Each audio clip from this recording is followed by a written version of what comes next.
Mehndi circus மற்றும் பல reality நிகழ்ச்சிகள் மூலம் பிரபலமானவர் மாதம்பட்டி ரங்கராஜ். இவருக்கும் சினிமா ஆடை வடிவமைப்பாளரான ஜாய் கிறிசல்டாவுக்கும் இடையே ஏற்பட்டுள்ள தனிப்பட்ட மற்றும் சட்ட போராட்டம் இப்போது முக்கிய கட்டத்தை எட்டியுள்ளது. மாதம்பட்டி ரங்கராஜ் தன்னை திருமணம் செய்து கொண்டு பின்னர் கர்ப்பமாக்கிவிட்டு புறக்கணித்ததாக குற்றம் சாட்டி ஜாய் கிறிசல்டா சமூக வலைதளங்களில் வீடியோ பதிவுகள் வெளியிட்டார்.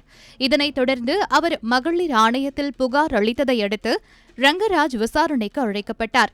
விசாரணையின் போது குழந்தையின் தந்தை தான்தான் என ரங்கராஜ் ஒப்புக்கொண்டதாக கூறப்பட்டாலும் பின்னர் அதனை மறுத்ததாகவும் குற்றச்சாட்டு எழுந்தது. இந்த விவகாரம் சென்னை உயர்நீதிமன்றம் வரை சென்ற நிலையில் இருவருக்கும் இடையே சமரசம் ஏற்படுத்த ஓய்வு பெற்ற நீதிபதி P.N. பிரகாஷ் மத்தியஸ்தராக நியமிக்கப்பட்டார்.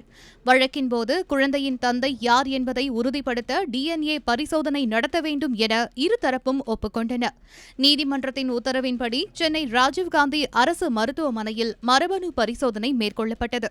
அதன் முடிவில் குழந்தையின் தந்தை மாதம்பட்டி ரங்கராஜ் தான் என்பது உறுதியாகியுள்ளது. இதனைத் தொடர்ந்து இருதரப்பும் பேச்சுவார்த்தையில் ஈடுபட்டு வருவதாக நீதிமன்றத்தில் தெரிவிக்கப்பட்டுள்ளது. மேலும் வழக்கு விசாரணை ஜூன் 8ஆம் தேதிக்கு ஒத்திவைக்கப்பட்டுள்ளது. இந்த நிலையில் ஜாய் கிறிசல்டா தனது சமூக வலைதள பதிவில் ரங்கராஜ் தனது மகனை ஏற்றுக்கொண்டதாகவும் வாழ்நாள் முழுவதும் ஆதரவாக இருப்பதாக அவர் உறுதியளித்துள்ளதாகவும் தெரிவித்துள்ளார்.